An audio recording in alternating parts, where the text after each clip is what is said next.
Waislamu tunatakiwa katika maisha yetu tujiandae na lolote litakalotufikia, ni maradhi, ni kifo, ni ufukara, kila kitu, turudi kwa Mola wetu ili tusikose kote duniani, tuweze kusubiri na kesho akhera.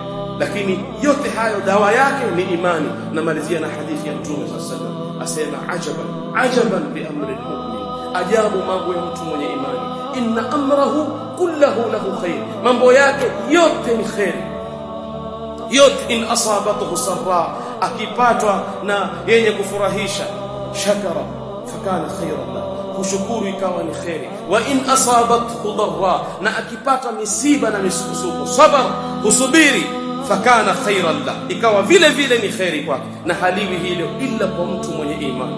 Unajua kwa nini mtu hupata na misiba kisha pia ikawa ni khairi kwake kwa kusubiri? Kwa sababu ya yale Mungu aliyomwandalia huyo mwenye kusubiri. Ataishi na dhiki na mitihani aliyopewa, lakini ni miaka 60-70 atakwenda mbele ya Mungu. Mwenyewe atatamani lau kama maisha yake yote ingekuwa ni mitihani, kutokana na yale atakayoyaona Mungu aliyomwandalia kesho fil janna. 94.5 Radio Nuru FM Tanga.